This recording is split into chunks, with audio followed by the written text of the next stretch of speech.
back. Episode 4 of 4 Seasons Football.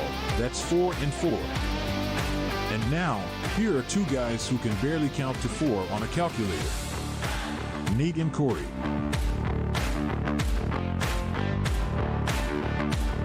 All right, and we're back. Episode 4. Here we go. Welcome back again. You said it would never happen, and here we are. Remember when you said this would never happen? You're like, you'll never. Yeah, I was wrong last week too. You'll never get to episode 2, and now you're going to hear about it every episode after that. Well, sure, 4, but we'll never get to 5. I know, right? No, it's fine. Well, you know, it's kind of like our golden birthday, right? It's 4 Seasons Football, 4th episode. It's like 4 and 4. It's pretty nice. Man, that's like the poor kids who have their golden birthday on like their 3rd birthday. Yeah, I know. I always felt bad. Dude, find out about it after the fact. I know. Dude, I was born on the 8th. Like, how do you think I feel, dude? I didn't even know what the fuck it was. And that just happened. And they're like, oh, you should feel so grateful you have your golden birthday. And I'm like, what? No. I guess on the other side of the coin, mine was 24, and I just didn't care at that point. Yeah, I mean, I guess there's that. I don't know. I think, like, caring about any of that at all is kind of weird, if I'm being honest. Like, why the fuck? I think maybe 14th, 15th is probably right in the perfect wheelhouse. Yeah, I mean, whatever. We got a lot of fun stuff to get to. I'm just opening up the chats because, you know, these people. One person hops in one of the chats, and if you're watching, we're all over the place. You can watch us fucking everywhere. Yeah, let's do the whole thing. You're listening to 4 Seasons Football. We do football 4 seasons of the year. Obviously, we're focusing on UFL because that's the relevant shit right now. You can find us over on Twitter or X or whatever the fuck we're supposed to call it now at 4's Football. You can also find us at 4seasonsfootball.life or wherever you cast pods. And I think this week we actually will be on iTunes. So I got the final like review thing that I gave to them, and I haven't heard back from them. But we are on Spotify. We are on a bunch of other stuff. So you know, pretty cool. That's just about a month to get Apple's approval. All right. Yeah, I mean it's really tough, you know, like the Apple shit is crazy, you know, and so I don't know why you'd think they'd want more shit there, but they just don't. They just don't care. So yeah, let's jump into everything. We got really good another pretty good week in the books. Week 3. How'd you feel about week 3? You like it? Overall, good. Like 2 blowouts, 2 really good games. One for the best of reasons, one for other reasons, which we will get into, I'm sure. Otherwise, the kickers have been absolutely insane. I've actually got a note about that, about the kickers. And hold on, let me find this real quick since you brought it up, because I was going to bring it up when we were doing the review, but what is it? Okay, yeah, okay. So check it out, right? The kickers are clipping at an over 90% rate for the UFL so far. 93.37%. Okay, the thing I said just said over 90. So here's my question, right? Are these kickers just that good, or are we witnessing what happens when the people on the front line are just a little bit worse talent-wise? I mean, NFL kickers aren't getting pressure up the middle. These guys aren't either. But these 9 kickers are 48 of 50. 6 of them have kicked from beyond 50 yards, and 3 of them are perfect through 3 weeks. And the average kick is like, what, 15 yards longer than the NFL I was reading? I wouldn't be surprised because, 6 of them kick from over 50. That includes 2 60-yarders from Bates. Well, but it's so crazy because, again, it just, like, you take out, and here's another thing. How much of that do you think is the 1 point? Because I think when you get closer, it gets a little trickier. So I wonder how much of that percentage is just getting the 1 points off the board, or the fact that because there's 3-point conversions, it's a little bit more incentive to go for it on 4th down when you're close, maybe? I mean, it doesn't seem logical that the best kickers in football are on the spring leagues. That just doesn't seem feasible, but by the numbers, it clearly is. Yeah, well, and like the NFL, when they moved the extra point back, people started missing. So those super close chip shots for the best kickers in the world were automatic, and they're not as you move back. But these UFL kickers are just hitting everything. Hitting fucking everything. I mean, it's unreal. It's the pressure. Like, only in St. Louis do you really have that giant crowd watching you. Well, you know I'm about to say caca to that, my friend. Caca! Caca, baby. Caca. Yeah, no, that's actually one thing that I had. I'm glad you brought it up because I did have that in my notes. I was going to bring it when we went to the game reviews, but the kicking is unreal, right? Like it makes no fucking sense. It's been automatic from pretty much everywhere. Do you think that they're going to use this to browbeat kickers of the NFL? Like, are you fucking kidding me? We can go to the UFL and get a better kicker than this. What the fuck are you doing? Also, can we talk about how icing has no effect on any kicker? I have seen them ice kickers 3 times so far in the UFL. Actually 4 if we count Bates twice. But I have seen them not only do they make the kick after they've been iced, they make the kick while they're being iced. I have not seen a kicker miss any of them. Nope, they just consider it a practice shot. Sure, I'll take this. Fucking crazy. I don't know. It's fucking out of this world. All right, so let's go into some of the reviews of the games. We'll just keep going down. Is there anything else you want to? I had a note. Yeah. One guy's out for the season now, who's a big name. Yeah, a couple of news bits. So Chase Garbers. Yeah, that's what it was. Garbers, quarterback for the Brahmas. He's done for the year with a wrist injury, and it looks like it happened on a late hit out of bounds in the third quarter. So not great. They brought in Kevin Hogan as another option, but it sounds like Quentin Dormady is going to get the start this week. Okay. Stallions brought in a backup kicker, Ramiz Ahmed, with Chris Blewett dealing with a quad injury. Even their fucking backup kickers kick shit. It's unreal. Yeah, absolutely. Santoso, who just came in for destroying, he's perfect at 2-2. One of our listeners, Atomic Ray, just said it's because UFL kickers are not vaxxed, so that's pretty funny. I mean, it's calm down. It's funny. We don't have to do the badoom to them. Simmer down. Do you think maybe they should? You know what I think they should do too is what? Hear me out on this. What if they just bend the goalpost and make it a triangle? Just let's make it fun. Or get funky like rugby. Make it 4 posts with different. Yeah, or just amounts. something weird, right? I mean, we're only using them for kick field goals anyways. It might as well be like a fucking quarterback challenge target. Ooh, or like the MTV Rock and Jock, put one tiny little goalpost up in the air, and that's worth 10 points. It's just like fucking hit it. Doink. Other news, Jakir Pearson appears to be coming back for the Battlehawks. Caca. And it looks like he's on the depth chart, so I'm expecting him to play this week. That's super awesome. The only other bit, so the Saturday late games, there's 2 at the same time on Fox, and it looks like those are going to be regional. So and like I got that flexed in there. And apparently there's something like a Fox app that you might be able to watch one out of region. But yeah, this week is real weird because in the afternoon, if you are in a regional lock, you're only going to be able to get one, even if it's not your team, which sucks. And yeah, as far as I can tell, East Coast is getting Stallions Defenders, West Coast is getting Panthers Brahmas, but that's from 2 individual takes. So it'll be interesting to see. I'm also going to be curious if I can manage to find both at the same time. But looking forward, I think it only happens 2 more times, once in week 5 and once in week 9. So at least it's not every week, but not great. Sure. Okay. I mean, that's I don't know. It's gonna be interesting to watch. So all right, let's move on into the game reviews. Yeah. We'll do game reviews and then we'll do ratings and attendance and all that shit. Let's do Roughnecks Panthers first. We'll just go down the list here. Or did you want to do a different one first? It doesn't really matter to me. Nope, by all means. There's negative coming. So what did you think? I mean, I keep telling you how bad the fucking Roughnecks are. I keep telling you this. Yeah, and their front 7 just kept me clinging on to hope that I was wrong or that you were wrong. But are you willing to plow them under with me finally? That's all I want to know. They're terrible. I mean, thank you. They're good against the run, and that's it. This team is so badly coached. That's what I said. They have and that's what I was saying early on. I said like they had the talent. Like I've never doubted the talent there. That defense is great, but what I always saw is they melt when it counts, and more importantly, their coaches make the wrong decisions every time they can. Like I don't even honestly, I bet like if you just rolled that coaching staff next year, you could have a team that's way better. But I have no faith in them. This is my thing that I I have been actually just petitioning you for.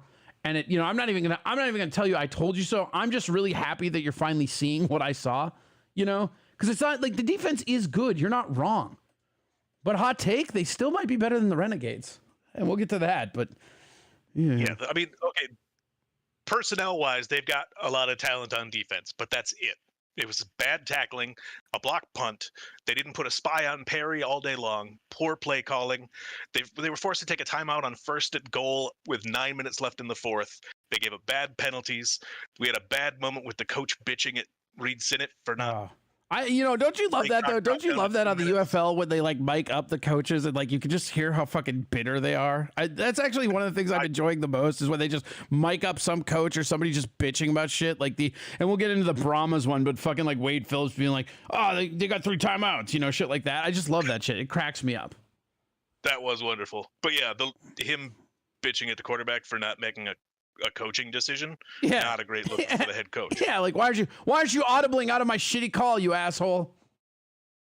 So yeah, I am completely off. Yes. The Roughnecks coach train. Dude, I won't even say I told you so on this. I'm just so happy to have you open your fucking eyes. That's all. It just makes me happy. Dude, Emmanuel Butler looks fucking awesome on the other side. I mean, it's like the Panther. I think honestly though, you know what? I think that I might have been a little bit hasty to judge the Panthers. I think the Panthers might be better than I thought. And I think when you add in the thing about the Panthers that's weird is they seem to just play to their competition, but then they've got fucking Bates who can just nail shit from the fucking locker room. Yeah, I mean, they're not super flashy on either side of the ball, but they're really good on both sides of the ball. Yeah, that's the thing. There's not anything they do. There's nothing they do that blows you away with how good it is, but they're consistent everywhere, and they're top tier at everything, and it's a fucking thing. And then again, we're talking about the mics. One of my favorite things was the fucking quarterback complaining about how unathletic his dive was after the touchdown. I was laughing my ass off at that. That I don't know if you saw that because he had that run up the middle and then had that dive, And then they have it mic'd up on the side, and he's just bitching about how unathletic he looked in the replay. I was laughing so hard at that. Well, the other entertaining one on the mic was from EJ Perry. I think it was late in the game, and it was an offside, and he got sacked. And he gets up and goes, "That was a penalty. Guy was 9 yards offside." Yeah. Also, Marcus Sims is so fucking good. Can we just talk about that for a second? Holy fuck, dude! 66-yard touchdown. And that was actually another one of my favorite things is because he had that 66-yard touchdown, which I believe is one of the longer ones or the longest so far. But my favorite again is they go up to the thing and they're fucking interviewing him and he's huffing so hard he's dying because he just ran 66 yards. And they're like, "What'd you think of that last play?" I mean, he's literally dying and they've got a fucking mic shoved in his face. Fucking cracks me up. It's stuff like this is what I love about the UFL. And this is something that the XFL used to do all the time too. And I'm glad they're keeping that. They really did a good job, in my opinion, of keeping, and I didn't watch a lot of the USFL, but I watched a few games, but they did such a good job at keeping specifically the XFL elements that made it such a unique experience to watch, because these sideline things are just the best. Well, yeah, rather than the NFL where they've spent 15 minutes with that person on the sideline. They've already scripted the interview. It's only once we've hit a commercial break or we're about to that they cut to them and go through their choreographed dance. But yeah, Sims, I was 50-50 on whether to blame the Roughnecks for their terrible tackling or laud Sims for being such an amazing athlete. So even as you admit your shit, you're still kind of clinging to it, is what we're finding out here? No, that was when I was tallying all the things that the Roughnecks did horribly. Oh shit! I didn't realize you had a tally sheet. Sims break 5 tackles on his way to that long score. Just yeah. We also had Kaya Nakua, who has brother of Puka, fucking had that sweet ass play for that weird pick. That was pretty cool. Yep. And obviously Jake Bates is beyond day. I actually, I was kind of sad that they didn't try him for 60. Like that play where they had 55. I mean, as a coach, it's like fucking dude, run it 5 yards back and fucking kneel. Go for that fucking record, bro. Like, I know take the delay of game 5 yards. Yeah, well, it was a 55-yard kick. Just fucking take the delay of game, get a 5 yards on there, and let him kick. Because again, 5 yards, who cares? But you had a chance at making fucking history. But you know what? I'm not even saying this kid might even make it still. If anything, it's it showcases how bad the Roughnecks are, in my opinion, that the Panthers didn't even need to get a 60-yard kick out of their field goal guy this week. And yeah, he's going to have opportunities because they're not going to be afraid to try from 65 for the rest of the year. Right.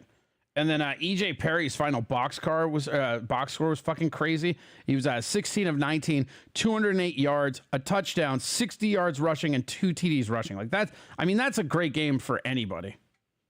Yeah, he's been a monster, and this game especially, just any time there wasn't a quick and open receiver, he would take off, and they were not watching for him. They didn't put a spy on him all game long.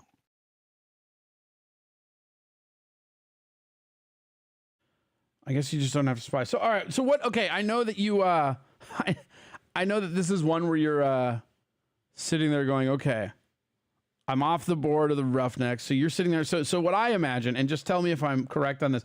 I imagine you sitting there mad that you have to concede that I was correct because I know you. I know how much that hurts you.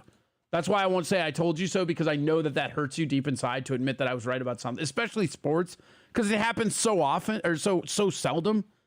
That, like, I just imagine you sitting there just all like, fucking Corey, this fucking bullshit, fucking rednecks, and then just taking out a pen or a notepad and just jotting down every nitpicky, bitter thing you see with the Roughnecks. So what did you see with the Roughnecks, and why is Nate officially off board? Like, and if anybody's listening here that's a Houston Roughneck fan, feel free to write us an email and really petition Nate to get on board. The thing about Nate that a lot of people don't realize is he is pretty malleable. Like, you'll admit when you're wrong, and like you're not mute or immune to, like, pleas of changing your mind. And you can go 4seasonsfootball@gmail.com. Subject it Nate, if you're a Roughnecks fan and you want to really just petition him to do that. Also, I'll really quick move it in here because we actually had one email this week from a listener. Ooh. And the listener's name is Steve, and it just says, good job, guys. So I don't, there you go.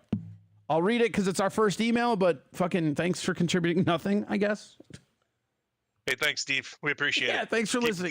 Yeah, thanks for listening, Steve. Just really keep all the good stuff coming. I don't know what you want from us, whatever. All right, so what did you see wrong with the Roughnecks? Let them have it, buddy. Here is Nate's time for retribution. We present to you now Nate's retribution.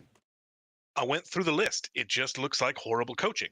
So my tally, bad tackling exhibited on that Sims play, but also throughout the game.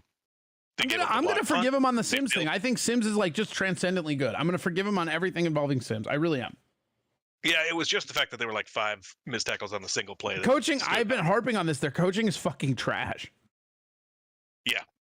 Yeah, the timeout on 1st and 9. Yes, so they get field goal. Clock is stopped. They can't get things together in 45 seconds. Dude, they have to take and they look so disorganized. They look like they weren't even trying until 9 seconds were left of their timeout too. They were all just fucking. I love this word. I don't use it often, but they were lollygagging, bro. Yeah, just it looks like a badly coached team, and I think they're cooked. Super cooked. All right. Anything else to go at the Roughnecks? No, I think that covers all of it. Okay. Let's move on to the Defenders and Renegades game then. All right. Renegades were up early in this. They missed some conversions. They had Brandon Smith caught that sweet TD for DC. It was pretty cool to watch him reverse it in the command center. Like I just love, that's another one for me. I just love the command center aspect, and I love when they reverse something and just get the call right. Like I love watching them get the call right, because this is what makes the UFL more fun to watch than the NFL for me. This is one of the factors, is that when they miss a call, they own it. And when they go up to the command center with the live mics and you can see what they're looking at, there's no voodoo. So even if you don't agree with what they're doing, you can see what they're doing. The NFL needs to start practicing this immediately, unless they actually are fixed. No lie. Yeah, it's never going to happen. They have that curtain. You cannot peek behind. We're going to make the decision. Yeah, but you know why, right? Whatsoever. It's because it's fixed. I'm not one of these guys. No, I'm not one of these guys that I'm not saying they're fixing the game completely. What I'm saying is that the NFL is a lot like the NBA, where they thrive on makeup calls. They thrive on it. I mean, I don't know the last time I saw a game without a really big overcorrection call when they fuck up. and you're not able to make makeup calls if you let them behind the curtain. Maybe you get it right the first time. Maybe you'll get it right the first time, but they don't care about that, right? Because the shit's fixed, man. It's fucking fixed. There, I said it. What? Well, you remember the first year they added in the challenges at all, where they just made sure to not overturn anything. Well, and they also made sure when the challenges clear, like you could throw that red flag, but it's not going to do anything. Well, and even when I remember when the challenges came too, do you remember like the first year they were there? It was only like 1/3 of the things you could even challenge. Yeah. Like most of the stuff that would have actually changed the game, you wouldn't even able to challenge anyways. Well, I don't. Even if they opened up transparency, I don't think they're going to open up the door for challenging penalties. And I just think it's going to be a long way down the road. Well, I just think that's garbage. You know, like I get it, but it's not. I don't know. It just feels like trash to me. You know, like I want the game to be legit and as like good as it can be. You know what I mean? Like this is some absolute dog shit bullshit. And this is why, you know, you've known me for a while. I'm a huge XFL mark. This is one of the biggest reasons why I love the XFL is this specific thing. Going up to the command center, being able to see the fucking screen and the mics. Because I've had a couple, it's happened this year once, I think already, where I don't agree with their call up in the command center, but listening to the guy talk it through with what he's looking at, I understand it, right? Yep, like, you know, the rule book says this. This is why I'm going to have to say, no, we don't overturn this. Correct. Yeah. And it's just like I said, it was really cool because it literally watching them overturn it. And you know, when you watch it in the command center, not only was that a cool, like that was one of the better catches I've seen in a while. Like that was such a beautiful play. And they overturned it in the command center and they got it right. It was exactly what that fucking thing is in place for, in my opinion. Yeah, I mean, miracle catch to get that elbow down in bounds. And in the moment, absolutely looked like he was out of bounds. But yeah, they go back, they take the closer look. The one thing I'm not totally clear on is what's reviewable. It seems like anything... That one flag that they have, they can make anything reviewable if they want to, right? Right, but just for the booth to do. I think anything involving the play itself, like how the play played itself out, that's reviewable, but calls are not. Like the booth isn't going to look at the penalty and reverse any of the calls the refs make. Unless somebody throws the flag, right? Right. Okay. So then we have going just keeping along in that, you have all this shit. They go up there, they reverse it. The defenders really and I know you weren't around last year, but this is a big rematch of last year where the defenders were the best team all year, and then the Renegades just got hot towards the end and pulled it out. They're lucky that the Hawks got jobbed and didn't make it into the playoffs, but this was a real big unfinished business game for the defenders, and it was pretty cool to watch. Like they got that return when they needed it, and they got the touchdown with the 3 points, right? And then at the end, they've got the 4 and 12 conversion. And now here's something that I found out that was really cool. I did some research on this, right? So check this out. Last year in the XFL, right? Teams were 4 and 11 on the 4 and 15 onside kick alternative, okay? 4 and 11? 4 and 11 total the entire season. And only one team used that to win a game when it counted. And I'll give you a hint, Kaka, right? I was at that game. That was awesome in the Brahms. I didn't get a chance to go to this week. It fucking sucked. I really wanted to go, but whatever. Anyways, so far in the UFL, the teams are 2 for 2 in 4th and 12, and they're 100% win ratio. Yeah, Brahmas and the defenders. So yeah, and then I have a lot of this is just like why this is actually where I had the kicker thing was the defender, because again the kickers are just crazy. It's unreal how good the kickers are in the UFL, and we all know Bates and gave him his flowers, and obviously we already talked about this, but it goes beyond Bates. It's the entire league. The kickers are so fucking good in this league. Yeah, McCrane was nuts in this game. Unreal. He was so, and that's actually this is why like I had all the notes about the kicker in this game. You know, like obviously we already got to it, but in this game specifically is where I was like, what the fuck is because with Bates, okay, you have a transcendent talent. You know, he's got a big boot. He's hitting 60 yards. Like that can be an outlier. That's fine. It's very easy for me to accept that they missed a good kicker with just, you know, how many players they're looking at and all this, right? But it's every fucking kicker. And then in this game, the dude was fucking going nuts. It's like he had fucking Super Mario mushrooms in the back, and he's just like, hey, what if I'm huge? Kick this, you know? Yeah, hits from 49, 54, and 58. Like they were fucking nothing. That 49 kick looked like he was bored. And that's another one where he got iced and he's like, whatever, don't give a fuck. And that was to win the game. Yeah. And then again, I also have noted in my notes on this game, coaches yelling boom, LOL, like the after celebration of the coaches on this one was my favorite. Like the defenders coach on this one, he's like boom, and he's like fucking flipping out and stuff. And I love having everything mic'd up on the sidelines. Like the only mic that I could do without getting the win for their revenge game, of course he's going to be excited. Yeah, and I just love to hear that on the sideline. The only mic up that I'm really starting to not care about at all is when they just like shoehorn in them calling the play. Like I don't need to hear the quarterback being like Blue Hornet 73. I just don't care about that, you know? Like yeah, I kind of feel like if they were, I don't know, there's not enough time. Like if there was enough time for the analysts to run through that whole play with us and what they're doing, great. But for the average fan, like, right, great, that's the play name. It just seems like ambient noise. Gibberish. It just seems like ambient noise for no reason. Like Trip Mosquito 8, let's go. Like, oh God, I'm really inside the league now. This is great. Right. Well, and then the booth has time to go. Yeah. So that's Trips on the left, as you can see by the three guys lined up on the left. Yeah, and I mean, there you go. Anything else you want to get to about this game? I'm ready to just leave the fucking Renegades plowed at you remember now I'm going to say I told you so, because you never had one, because you were telling me you might be a Renegades fan when we first said pick a team. So aren't you glad you didn't listen to your fucking self? But moreover, Arlington and Rednecks are trash. Those are not good teams. And this is why, like, I had my doubts about Birmingham, which we'll get to. And I still am on the fence about whether or not the Showboats are good. But right now, as it stands, everybody in the XFL conference, I think, can beat everybody in the USFL conference, not name the Stallions and not name the Renegades. Yeah. Well, all right. I think the Renegades are bad. I think the Defenders are also bad. I think the defenders are Teamu and McCrane. And that's about it.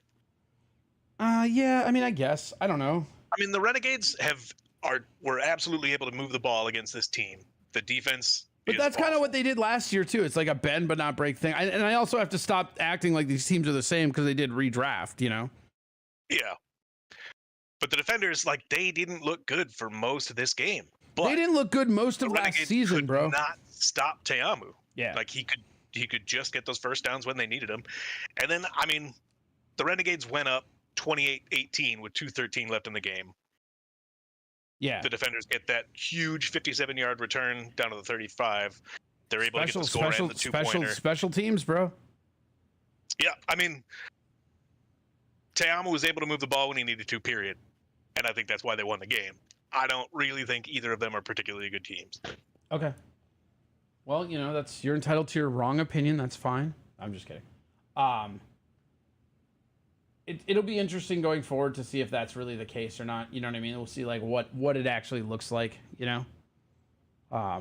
Yeah, I mean, now that we've got 3 weeks in, we're starting to get some better comparisons based on the teams that have played each other before. I mean, it's still football, so any given Saturday or Sunday, things can go weird, but we're starting to shape up a picture. All right, so let's move on to the any other things you want to do on that game? Nope. Okay, let's move on to the Stallions versus the Showboats, which I was really interested in, again, because, like, I don't... the Showboats are the team that I'm the most unsure about, if I'm honest. I like to talk shit about them, but they're the ones that I don't really know who they are or how good they are. I don't feel like I know either, because I'm like, it's really starting to come together that the Stallions are real fucking good. That's what it's starting to come out as. I mean, you think about, like, this game was crazy. Like, Carroll was out, first of all. So they did what they did with their backup quarterback. And there was a big thing before the start where they didn't know, there was a quarterback controversy and they didn't know which quarterback was going to start. And I forget their coach's name, but their coach has been known as the QB Whisperer his entire run on the Stallions team. And I'm inclined to believe him after Martinez has, and I'm not saying this like old school, but he reminds me of like that one year where Kaepernick was nuts. Yeah. Just with the way he's like on the ground and yeah. Well, I don't think this was controversy. Like, the plan was they were going to be using both quarterbacks straight through. They made the decision to go with Martinez on his own in this game. I mean, I think that was the controversy was about him because early on, what I heard early on preseason, right, was that they had two quarterbacks. They were going with a 2-quarterback system, but there was a lot of word about how Carroll, whatever the fuck his name is, was way better than Martinez, and then there was chirping that Martinez was better than Coral. And so it's like, it's funny because I cannot say Carl or Coral without doing the fucking Walking Dead Coral. like, in my head. Leaning down on your knees, crying. Yeah, oh, Coral, we need you for the Stallions, Coral. Which they actually didn't, but holy fuck, dude. I mean, those legs on Martinez are fucking unreal. He had just a monster of a game. He had more passing than anybody's put up in the entire year. He had the best game recorded in the UFL. Here's his box score, okay? He was 18 of 28. He had 334 yards for 44 rushing yards and a TD, and then 2 passing TDs with no picks. It's unreal. Game. And that's the most, he has now the most passing yards in a UFL game this season for a guy that only has started 1 game. You know what's funny? What? Apparently Corral's getting the start this week. God. Okay. I mean, I'll trust this again. Not because of injury. It just seems like they're just, I don't know. Well, it might be a strategy thing where they see like, oh, maybe the Showboats can't stop the run, so we're going to move in our mobile quarterback or something like that. I mean, I gotta trust this coach that he knows what he's doing, but it really just seemed like, I feel like if you bench Martinez and Coral just has an okay game, that dude should be fired. I'm a big fan of the hot hand. I always have been, right? Like, you go with the hot hand. Yeah. Well, and why would you pull? And I will say this too, and this is why the Showboats, I really don't know what to say about it, is because, you had that crazy TD early on, and then immediately the Showboats answered back instantly. And it wasn't like, this game was weird because it never felt like the Showboats were going to win, but they also just kind of kept like fucking showing life when they should have been left for dead. And I know like the final score doesn't necessarily line up with that, but this one wasn't as dead as I thought it was. Like, for instance, when the defenders started to move a little bit on the Renegades, I was like, oh, here we go. They're going to win, right? And I had no worry about the Roughnecks ever doing anything to the fucking Panthers. You know what I mean? Like, just of all the games that happened this week, this was a weird one where I thought the Showboats were going to come back and make it close at any given time. And it was crazy. And then they went to the locker room and they showed everybody eating snacks, right? And so that, of course, made me hungry. So my fat ass went to the kitchen and prepared myself a snack. And when I came back, the third quarter had already started. And the Stallions, like, when it came, they just pulled away like it was fucking nothing.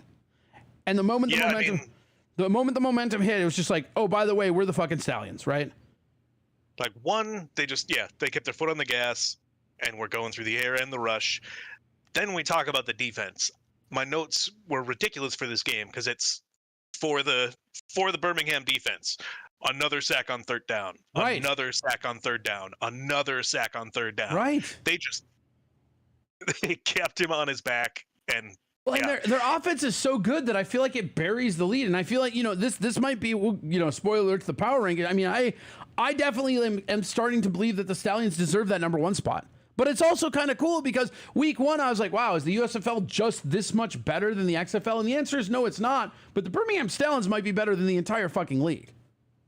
Yeah, I mean, it absolutely seems like they are a step above everybody else in the USFL and the XFL at this point. That defense so 8 sacks on the day this week. They have 15 sacks in 2 weeks. That's fucking insane. It's ridiculous. And yeah, I have no question they are. Do you want to do on that game? Above and ahead everybody else in this league. I mean, it's unreal. I can't even put it into words. I mean, it's not even like, those are like NFL numbers almost, They're beyond, because nobody's bad enough to give up 8 sacks. That's my whole point. My whole point is that it would be NFL if the rest of the people they're playing weren't so fucking bad. But I mean, it's just not even, I don't know, man. You look at like the defensive numbers, and what's crazy is that they're not even like their players, they're doing it with all the different players. Because if you look at the number 1 standings for like sacks and like tackles and shit, like the 2 leaders are on the Brahmas. Like, it's crazy because they're doing it as a team.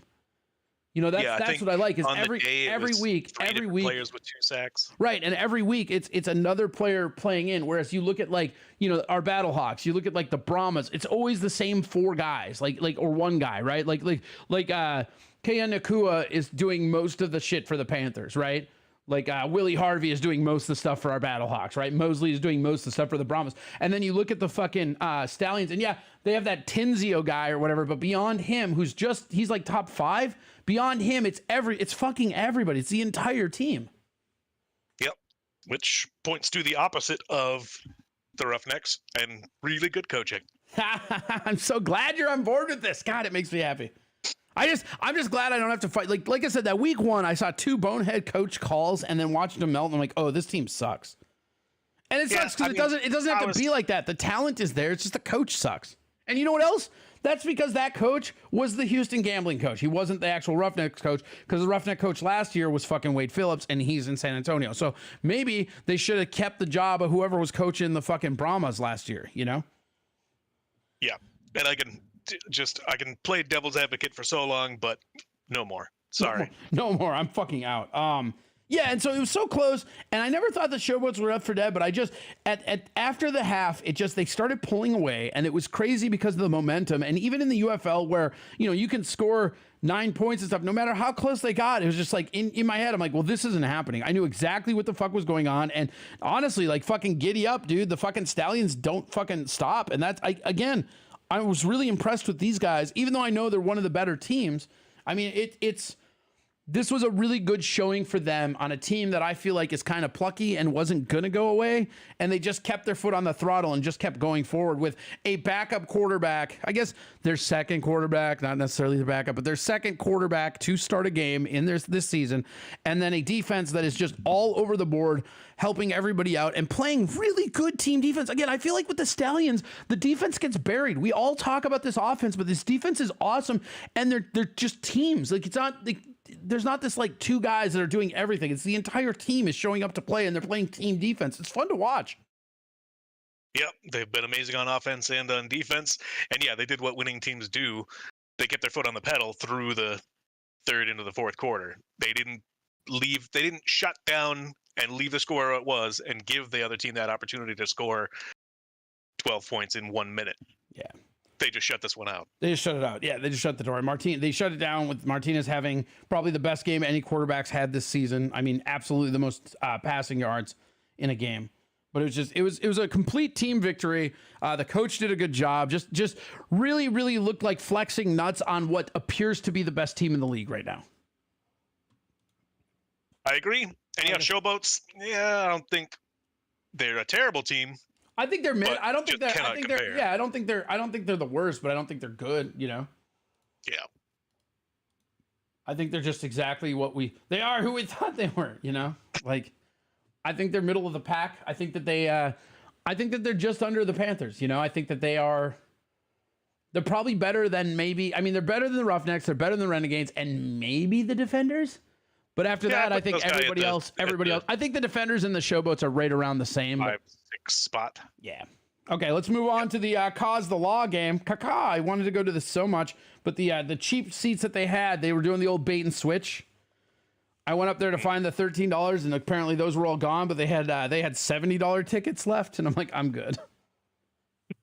I will catch it on the radio. Thanks. Yeah, I'm gonna put in my transistor radio, but I did get a chance to watch it. It was awesome. I love AJ with his fucking old dad legs running in for that rushing touchdown. That was pretty fun. Yep, and the funky little shovel pass for a 2-point conversion was phenomenal. Yeah, and then the interviews again. The sideline interviews were so great. They just fucking crack me up like all the time. Like there's just like these are moments with the access stuff that just cracks me up. And I don't really have a lot of notes for this. I thought this game was actually pretty kind of dull almost.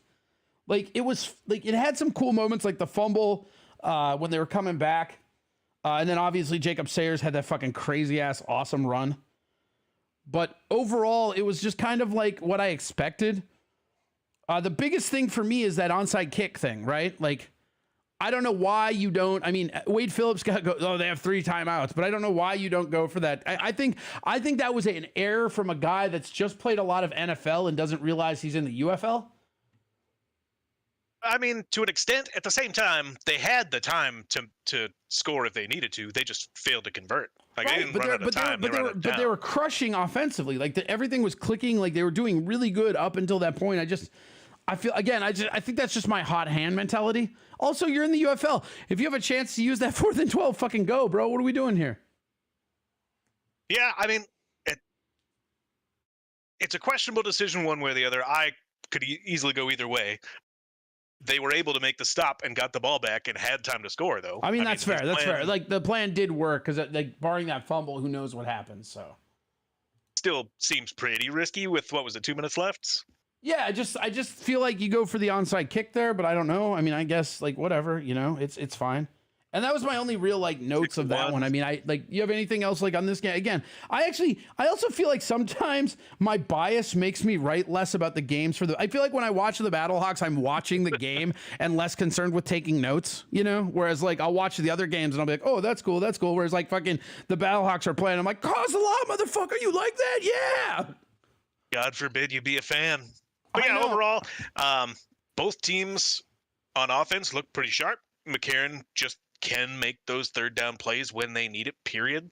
That toss up to Butler for 33 yards in the third was phenomenal. Yeah. Well, and that's the thing. He's an ex-NFL guy, and he just, like, he's good. I mean, like, when the time, and there's the same thing last year, when shit goes down and it's time to just fucking play. And that dude's one of those, like, kind of like slow starting guys, to which, obviously not in this game because he got that fucking rushing touchdown, but, like, he's a guy that, like, starts to get his rhythm really going in, like, the third typically.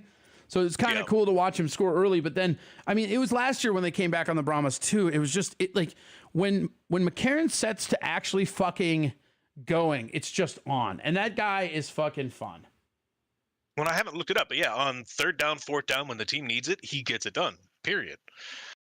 And then for the Brahmas, Garberson, they were making really quick choreographed pass plays. They were throwing in those trick plays. There was the John Trey Kirkland pass to Latimer for 15 yards, which was their longest play of the game. But, like, they were moving the ball as well. I think it came down to Battlehawks defense getting a couple of stops when they needed them. Well, Garber being out for the season is going to make that team way, way different going forward. Yeah, well, and especially because he had the highest passing completion percentage of any. He was in the 70s. Whereas, like, McCarron's at 66, and that's the second highest completion rate. But, that loss, I actually probably will downgrade them in my power rankings only because of that. Yeah, I mean, at least it's a question mark for the time being. I know Quentin Dormady was ranked as one of the top 10 quarterbacks in the league going into the year, just as I was doing research ahead of time. So I think he's got some talent, but it's a total question mark at this point. Yeah, I mean, it's pretty interesting. And then, what was the other one? There was one other thing I wanted to say about the Brahmas, which is, Mosley. Mosley is quietly having one of the best games in the entire season. He has fucking 26 tackles already, and there's 16 of them are solo in 3 games. Nice. That's crazy, right? I mean, I don't know. And again, he doesn't have the sack numbers. He doesn't have any of that, but he's just the solo tackles numbers are just crazy. So, and the Brahmas defense overall has been pretty decent. Yeah, I would say that's true. They've been pretty much, I mean, top 3 or 4. They're a bend and then break defense, is what you're saying. More break and then learn to bend late in the game so we can come back. All right, so let's do the ratings and attendance stuff real quick. Is there anything else you want to do on the Battlehawks Brahma game? Nope, covers the games for me. Okay, what game did you like the best, and what did you like the best of what you saw week 3? Best game for me was the Battlehawks, because that was actually a back and forth, both teams doing well, and it came down to a great finish. Yeah, and it's always fun when you can go to a game and watch it where it's just teams doing their thing, It's like everybody got to do their stuff, Not who fucks up the least and manages to win the game. Right. All right. So here's week 3 ratings and attendance numbers, and all of these were found on the Nielsen rating site. That site that I found when I was looking around is still updating. So as long as they keep updating, and I'm going to keep doing this as a segment because I think it's interesting. So, the DC Defenders in Arlington had, let's see, is this attendance first? Hold on, let's find this. Too bad I can't fucking write correctly, right?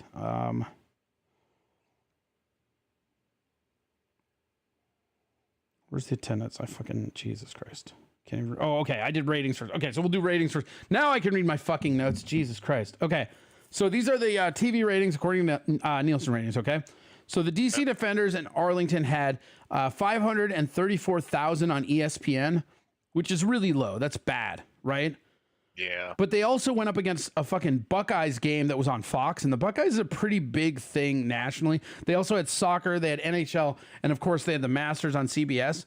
That being said, still a pretty huge drop and something to really be wary about. And we start off with that one because it only gets better from there, which is nice. But that one, the first game on Saturday laid an egg. And I think part of that is because Arlington and Defenders both, like, nobody really cares outside of their own fan base. Like, a lot of people who are into the UFL, you know, they like the Battlehawks because that's the attendance champ. They like the Stallions because that's are they that good? They like the Brahma. There's all these different fun things to watch. But I'm really hard pressed to see if I were a casual fan watching this and I wasn't a fan of Defenders or Arlington and I didn't have this podcast, I wouldn't have watched this fucking game either. Honestly, I wouldn't have. I would have just gone back and watched the highlights. Yeah, I mean, it still seems like a pretty steep drop off from all of the other games that have been played through the first 2 weeks. I'm guessing it was competition more than anything. I'm pretty sure it was competition. I mean, the Masters and a Buckeyes game, I mean, that's brutal. Plus, again, like I said, you have soccer, you have NHL, you had a lot of stuff going on.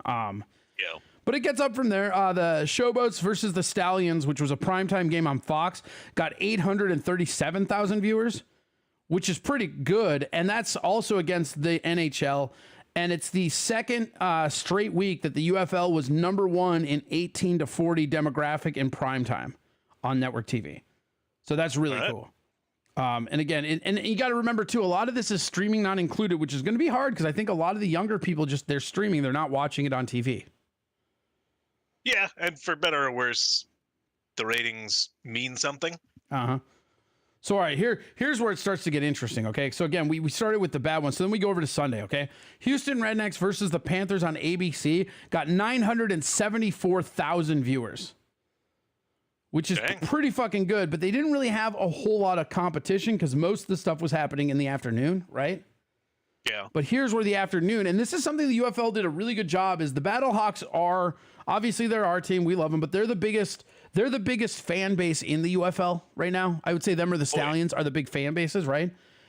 And this is fucking unreal. The Battlehawks versus the Brahmas at 3 p.m. on ABC got 1.023 million views. And that was up against the final round of the Masters, which is fucking unreal. And the Masters averaged 9.58 million on CBS. So they still etched out 1 million viewers over an event that got 9 million viewers on network TV. That's fucking awesome. Yeah, that seems like actual fans intentionally watching, not just correct coincidental numbers. Well, and I think it's starting to show this little etching that spring football is gonna stick. I think the best thing they did was combining these leagues to just go, all right, what if we have all these fan bases and just really start to muscle it, you know? Because what's really interesting is, so now we have some data, the USFL and XFL combo, it's hitting a pretty consistent and repeatable floor. So even though that first game was bad, the floor and the ceiling remains to be seen what can be, but it's really right around 800,000 is going to be their average, which isn't bad for a startup league. It's not bad. But they're outpacing. I mean, that 534 stands out as being significantly lower than any other game this year, right? Correct. And you know, they're both outpacing the average of both leagues in 2023. So it's amazing. So now we just have to focus on what the ceiling is because the floor is constantly rising, but it's very evident that this is the best version of spring football, in my opinion, both in product and in ratings. As far as ratings, though, the old 2019 XFL was starting out pretty good before COVID hit, so it's hard to say that. But it was prime time though, right? Right. I was just about to say, but all those were prime time and they weren't competing with anything, right? Yeah. So because they started earlier, the thing the XFL did, and I do not know why they didn't do it this year. The XFL used to start right after the Super Bowl. And so they had a month of doctored numbers where they were up against nothing. I don't know why they decided to start it in March and really compete against, they made their job harder than it had to be, in my opinion, but maybe they just feel like they wanted to promote it more. And what the fuck do I know? Because it looks like it's going good, right? The attendance numbers are still bad though. And that's something that's they got to figure out how to reach new fans, new demographics, because these numbers are trash, right? So, okay, let's go to the attendance, right? Yep.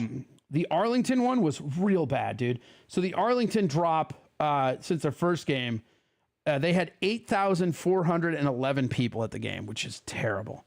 And I think what you're looking for, and I've said this before, I think what we're looking for is right around 10,000. I think you need 10,000. Anything more than that is gravy, but 10,000 is your fucking nut, you know? And, you know, for the Arlington game, I mean, now you're looking at a game that had maybe the worst viewership of the year, and then their attendance dropped off a lot, and it makes sense because their team sucks. But the first game was like the champ versus champ. So, of course, the first week, that's probably going to be the ceiling of their fucking attendance. And this is probably only going to keep going down, which is scary. Well, yeah, unless we see a significant change on the field, which isn't likely, it's probably not going to get much better in Arlington. Mm-hmm. All right, so then Birmingham, and this is the one that, you know, this was my biggest curiosity. I was fucking obsessed with this last week, right? Because I was like, I want to see if the USFL teams can draw because none of them had, right? How does this compare to what we saw from St. Louis? Correct. And so the Birmingham had 12,265 people in attendance. That's not bad. Like, that's fine. Again, to me, I think the ceiling is 10. Anytime you can break 10K, you're doing better than what you did. And breaking 10 years. So this is interesting. Okay. So apparently, and this is, I'll get into the like ticky tack of this. I tried to go back and find their attendance from last year, and it's fucking impossible. Apparently breaking 10K is better than what they did last year, but I couldn't find the exact numbers. What I did is I found this one beat reporter called Mike Mitchell, if you know who that is. And, nope. He's a guy who works for Fox now. He covered the USFL, and he was saying that anything over 10K is respectable and bigger than they had last year. However, he signed a non-disclosure where he's not allowed to give out the specific numbers. All right, that's super bizarre. Right, and I just, like, it was fucking weird, but I did. I challenge anybody, if anybody wants to email them, if you can find them. I know they have to be out there somewhere, but I cannot find any attendance data for the USFL last year. I can't find it. But this Mike Mitchell guy was a beat writer that covered him. He said he signed this non-disclosure to work for Fox now. And I think maybe they were just really bad and they don't want to. I think why you would do that, and this is just, you know, me theorizing. This is pure speculation. I have no factual basis for this, just opinion, right? I think the reason you do that is if the USFL attendance was real bad and you don't want to acknowledge that because you can go off some of the XFL, because if you're trying to sell it as a product, especially if you're trying to expand like those expansion names that we released that they found episode 1, I think the big thing that you're looking at is you don't want those disclosed because you can say, well, you know, the fucking Battlehawks had 40,000 or whatever. You know what I mean? You can lean on the groups that have better attendance here in the UFL, and especially if you're getting something that's over what you had last year. Now, instead of talking about last year, you can be like, yeah, but last game we had 12,265, which seems smarter to me from a business standpoint. At the same time, why not show the improvement if it's been an improvement? I mean, I guess you can hide that behind the fact that these numbers are better than they were last year, but like, who honestly cares? So they had 2,000 people in attendance last year.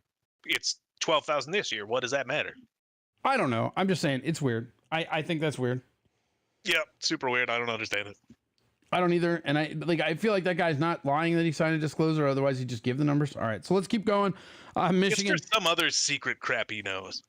I know, right? That's what I like. What else do you fucking know, bro? He's like, those fucking footballs are made from baby elephant skin. Don't tell anybody, you know, like fucking like. The turf is made of humans. Yeah, Soylent turf. You asshole. That's pretty good. Okay, so Michigan. Let's go over to the Panthers game.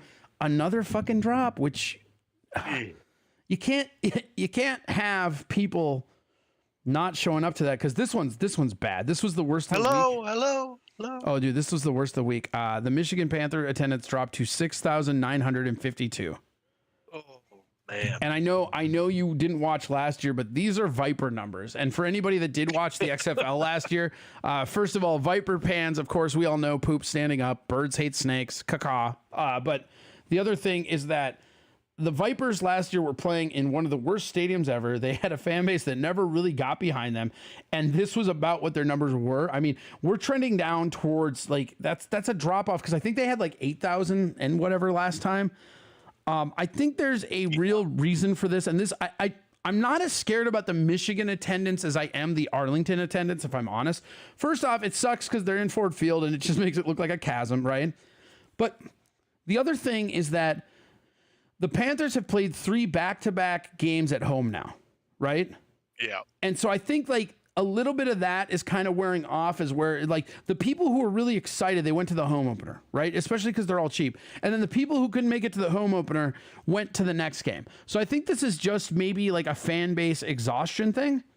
And so it is a little rough because the fan base isn't the amount of people that you can draw that are going to go see a game isn't huge. But yeah, nobody's going to go 3 weeks in a row unless they're a diehard fan. Right. And just so lose all of the people who are going for a random spectacle that you might have been able to pull in. Correct. And if you're going to do that spectacle, you're going to do it opening day, especially because those tickets were still cheap. You know what I mean? Because they didn't sell out. So it's fine. So what I'm going to watch, and I'm going to just notate this because now they're going on a 2-week road trip. So it'll be really interesting to see, one, what those numbers look like when they get back and how they do. Because if they win on the road and they come back, I guarantee you that those numbers will be better. We're hoping for 10K week 6. 10K. That's I'm telling you, that's the floor. You got to get to 10K. Everything under, so Arlington at 8,000 close, obviously Birmingham hit it, but like, I mean, Michigan at 6.9. I mean, that's literally unacceptable. It's pretty awful. Seriously, that's some Las Vegas Viper numbers, man. And I like, again, if you ever follow, like, I know you don't get that reference, but hopefully there's some hard-nosed fucking XFL past fans that'll know how big of an insult this is, Okay, so then we have the Brahmas. The San Antonio had 11,790 in attendance. Again, anything over 10K, in my opinion, is an excess, right?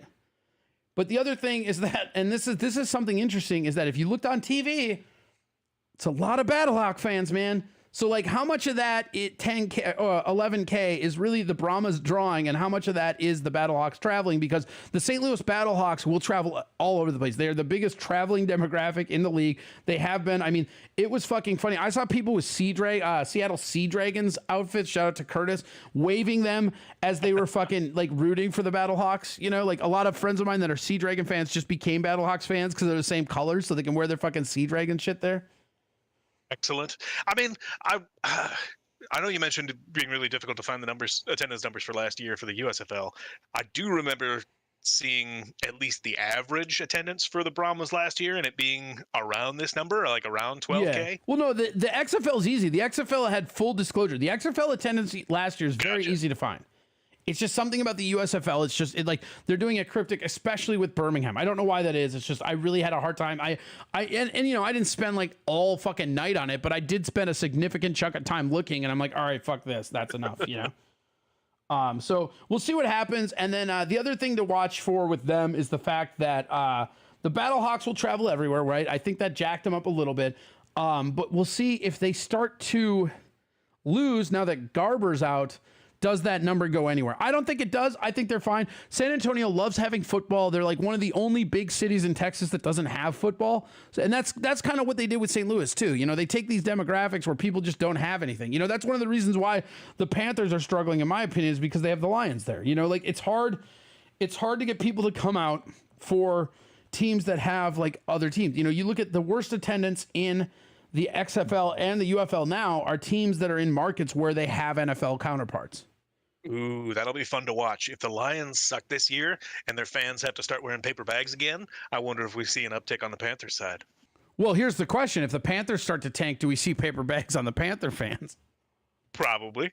All 5 that are in attendance. I mean, they're used to it, right? Yeah.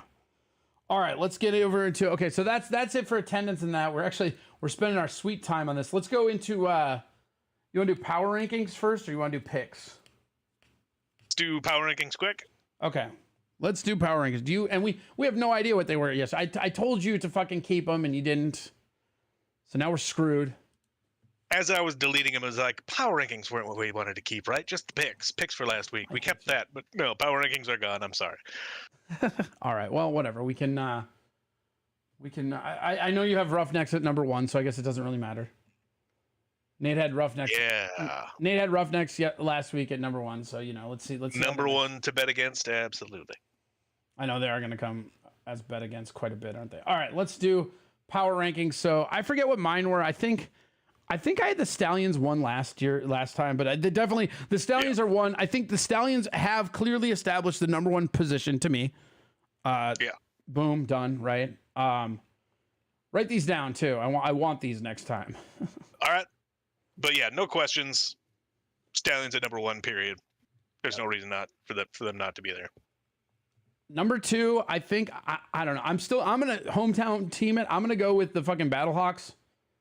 Yep, I don't even think it's Homer. My third one I think is gonna surprise you, and I think that's why it's a Homer. My number three is the Panthers, and I can make an argument that they're number two. I've got Panthers at 3 as well. Okay. But I don't know that there's an argument to put them above the Battlehawks. No, I didn't. I have like I said, I think the Panthers are going up, and they're looking like a complete team. I think the Panthers, I don't know, man. Again, when you have a fucking kicker that can just kick 60 yards and you can play playoff teams and you have that fucking Marcus Sims, fuck, dude. I guess the argument is the Panthers beat the Battlehawks in week 1, and that's the big thing. You know, like the Battlehawks loss is the Panthers, but that was a game that we almost won anyway. They barely beat us. It's fine. I'm putting off-season hangover. Yeah, I'm putting the. So I got Stallions 1, Battlehawks 2. I got Panthers 3. 4. Did you drop the Brahmas? Yeah. So this was the hard one for me. I could make the argument that DC should be above them, but I'm not impressed. So I'm going to keep the Brahmas where they are. I'm going to keep them at 4. I've got them at 4. I mean, it's basically until proven otherwise. I mean, yes, Garber's looked fantastic and he's down. I could like, the reason I would drop them is the defenders looked good and Garber is out. And that was the reason why I could understand a list that had the defender, which the defenders are my 5. So like, that's the next one. But I've got Showboats ahead of the defenders there at 5. Yeah, I mean, I could see that. Like, Showboats are 6 on mine, so that's fine. I don't know why. I've got a grudge against the defenders. You really do. You know what? The defenders, it's funny. It's like the defenders are like your Roughneck, but the other one. It's like you couldn't admit the Roughnecks were bad, and you can't admit the defenders are good. Yeah. I still don't know why. I mean, I watched the games. I don't know why. I don't know. Teamu is phenomenal, but they're real good. I don't like them, and they're bad.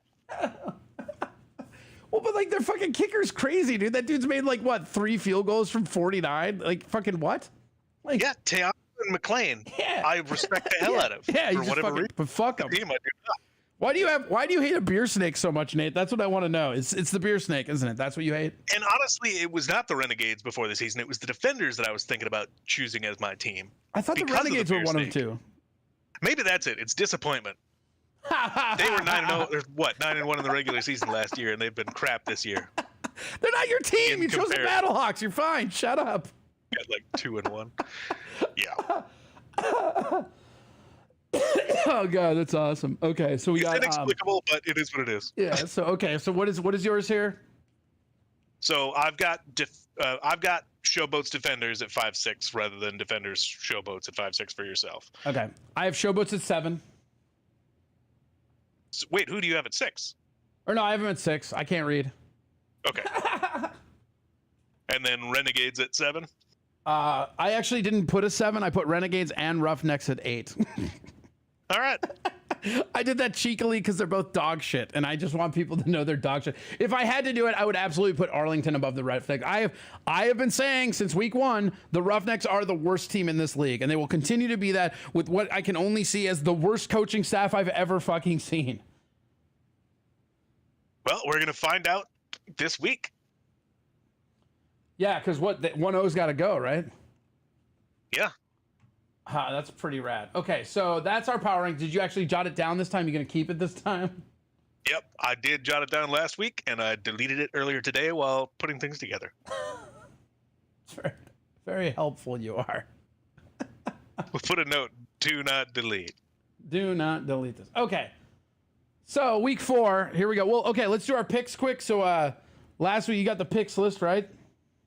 Yep. So last week I went 1-3. You went 3-1. So we both took Renegades and missed. Showboats. Hey, you know what? Shame on both of us. I think we have to cancel this podcast. We both should have known better than that.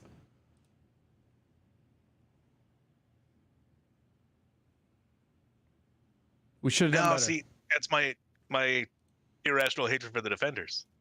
Oh yeah, all right. Well, I should have done better than that then. I blame me. I should have gone 4-0. I think that was just a point thing. Okay, so all right, so I went 3-1, you went 1-3, which means I think I'm up on you by 1 game now because you were up on me 1 before. Yep. So I'm 5-7 on the year. You're 6-6. Here we go, But baby. yeah, this is Corey. Corey's time to lean, dude. Same as it ever has. You've played enough pick'em leagues with me. I'm always dog shit the first few weeks, and then I just get it together, baby. Here we go. I don't know.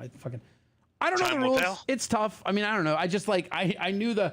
I was actually surprised. Was it Battlehawks? I was surprised one of the picks covered. I was like, oh, cool. Like when I won, I was like, all right. So all right. The Battlehawks was the one pick I got right for the week. Yeah, no, because I thought it would be closer than that. Like I'm just like, all right. And yeah, I didn't think the Stallions were going to clear by 7. They obviously did. And I still had some faith in the Roughnecks, which was mistaken, and the Panthers cleared hard. You know what? Now that I think about it, since we're still going up against picks with each other, you should just keep loving the Roughnecks. I think they're going to come around, man. I think you got this. Yeah, we'll give them one more week, huh? Yeah, no, you should just give them a few more weeks. Just keep picking them, man. It'll work out. Hey, statistically, it'll win you money sometime. Watch them; they'll win one and not cover. See, this week they're absolutely gonna cover. You know that, right? I mean, okay, let's talk about this week. So, okay, what are the stats? I'm 6-6. You're what? 5-7. All right, so let's go. Here we go into our picks. We have you have the FanDuel lines. You're in charge of the lines because I always get like different weird lines. Yep. So game number 1, Memphis Showboats at St. Louis Battlehawks. It's Showboats +7. Wow. Man. So what I saw was 6, and I was totally okay with the Battlehawks at 6. I think I'm going to keep going with the Battlehawks, though. I feel like at home, but man, that's a lot of points in the UFL. Yeah, I've still just got a question mark on it. It's Showboats +7, but I mean, the Battlehawks are going to win by 7. Maybe this line is awful, or a field goal. Yeah. I think the Battlehawks win by 7, which means you lose both ways. Push. So I'm going to take the Showboats +7. Okay, I'm going to take Battlehawks just because they're at home. You know, like if they were on the road with this number, of course it would be different. But I don't know, man. I think the Battlehawks too are putting together like the runs finally, and I think like they're really due to beat the fuck out of somebody. And I just really think that the fucking Showboats are mid. Yeah, I mean, I absolutely think the Battlehawks are winning this game. I just don't know that I put it at a 10-point win. Yeah, and I think I think the Battlehawks are winning it as well. I think 7's a lot of God. You're almost talking me into taking the Showboats on. 7's so many points. It's so many points. You know what? I'll stand pat. I'll fuck because home field's 3, so then you're only really giving away 4. I don't know what see. I wish I knew more about what it would mean in the convert. That's what's so fun about these pick'ems is that I'm actually pretty good about pick'em against the spread in NFL. I actually beat most of the experts last year, which was pretty cool. But like this one, I just have no idea. The 3-point conversions and the onside kick ability is fucking crazy. But yeah, you know what? You dance with who brought you. Cause the law. Fuck the Showboats. Let's go, baby. Caw-caw! All right. Game number 2, DC Defenders at Birmingham Stallions. It's Defenders +9. Oh.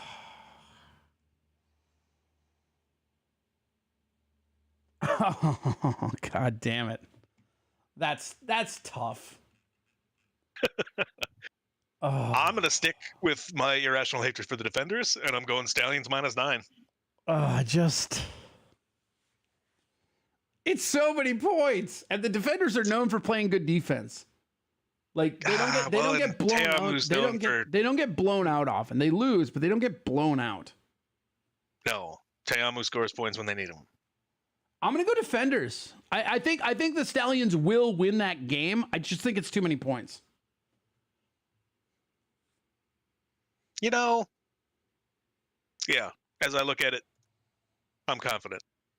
Defenders got stomped by the Brahmas. They barely beat the Roughnecks, and they barely beat the Renegades. I have zero faith in them. I'm sticking with it. You're taking the Defenders +9? I mean, now that you said zero faith, I don't know. God damn it.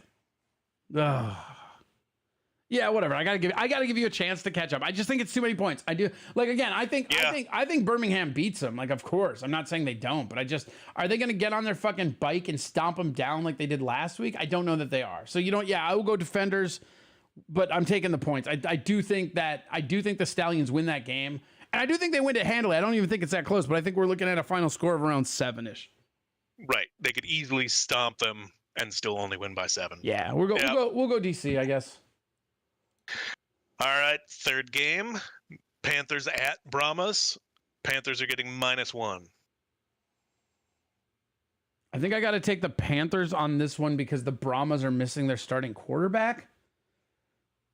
Yeah, I mean, I think the Brahmas are a much better coach team, but the Panthers have been pretty solid on both sides of the ball. Panthers have a hot hand. Brahmas just lost their quarterback.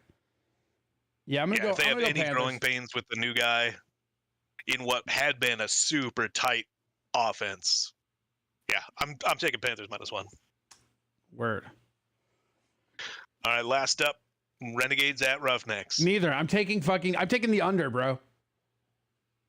Taking the attendance under. Have the Yeah, Roughnecks had a home game? I'm taking the attendance under. What's the fucking line on this piece of shit? Renegades -3. God. I mean, I kind of want to take the Roughnecks because it's home. You know what? I will. I'm taking the Roughnecks. I'm taking the Roughnecks. Points. I'm taking the Roughnecks. And I'm taking Renegades -3. So. Oh, weird. You're not taking the Roughnecks? Weird. This week could go awfully for either of us, or we could split them. Yeah. God damn it.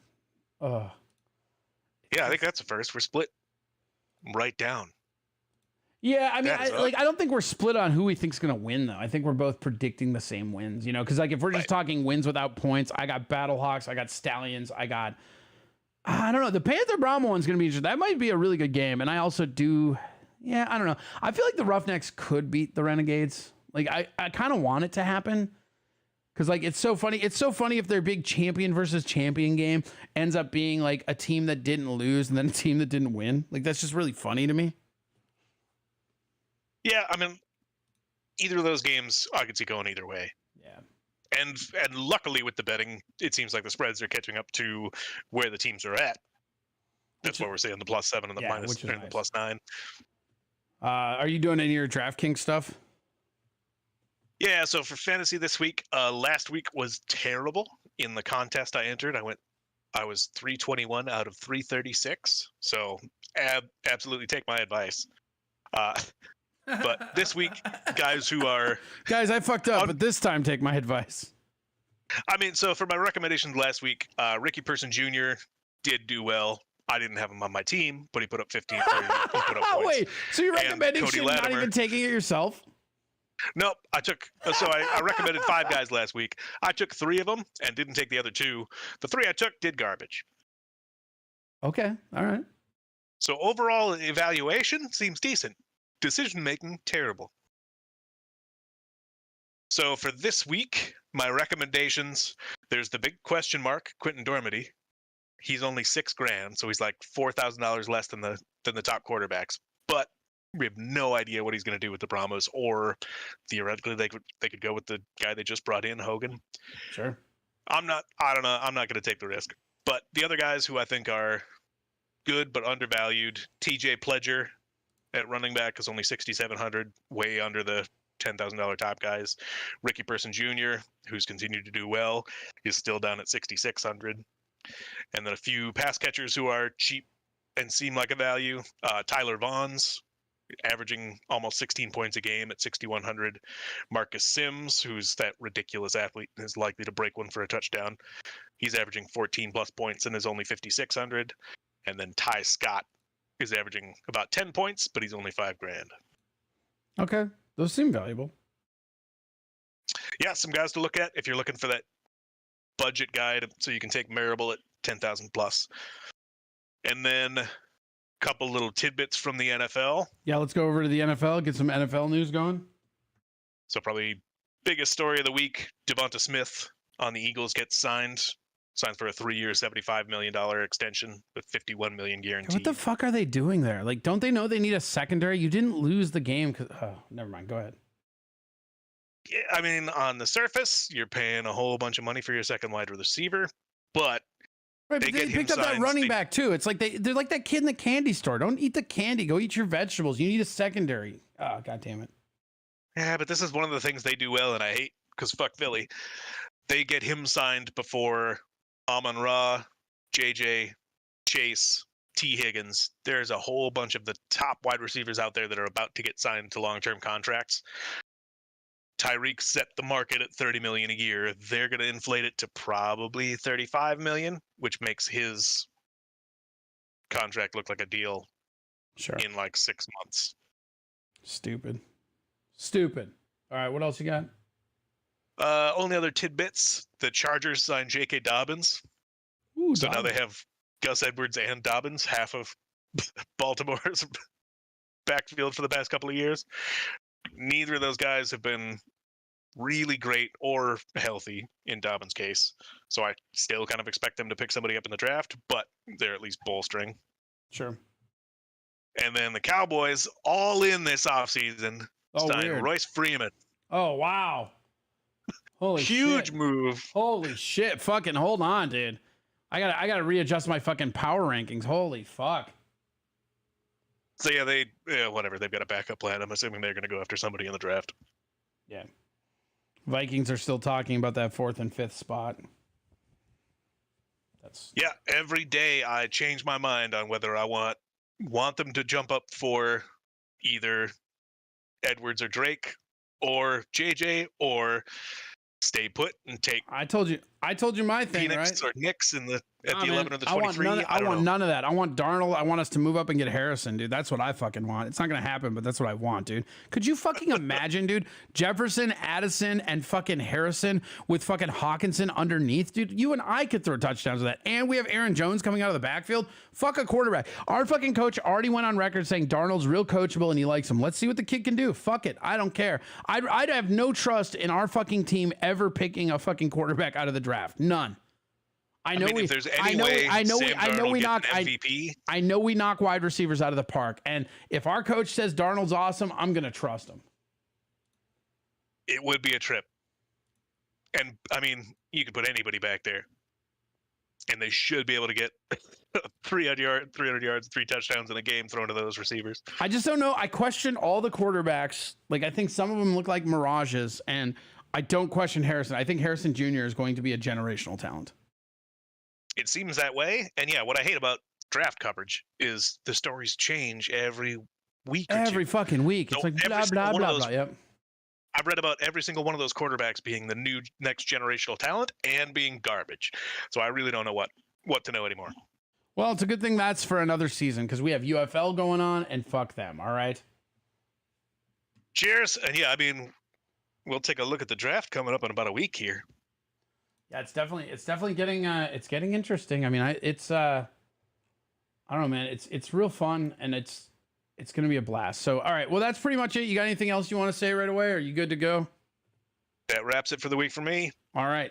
Thank you for listening. If you want to go listen to this podcast back, you can listen to us wherever you cast pods. It's also live cast over on Twitter on Corey Adam Comedy. It'll also be on our Twitter, which is Fours Football. That's the word Fours Football together on Twitter. And then you can also go over to, you can send us an email at fourseasonsfootball. Hold on, let me read these correctly. You can send, at gmail.com.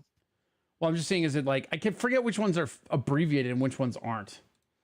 4 Seasons Football. Yeah, except for Fours. So Twitter's the only one. Whatever. Shut up. Let me do this, goddammit. All right, here we go. 4seasonsfootball at gmail.com. I think that's what Nate, you just said that, didn't you? All right. Yeah, I did. Yeah, I know. God damn it. Force Football on Twitter. You can go to fourseasonsfootball.life. That can get you the direct episodes, or again, wherever you cast pods. We should be on iTunes this week, hopefully. I don't know. We are on Spotify already. We're all over the place, but you can watch us over at Twitter or X. You can watch us over on twitch.tv/twitch.cast. You can watch us over at kick.com/Corey Adam Comedy. You can watch us on YouTube at youtube.com/Corey Adam Comedy. So yeah, it's all around. Thank you guys for listening. I'm Corey. That's Nate. We'll see you next week. Go Battlehawks. Caw is the law, baby. Caw-caw! Have another great week of football. Caw-caw!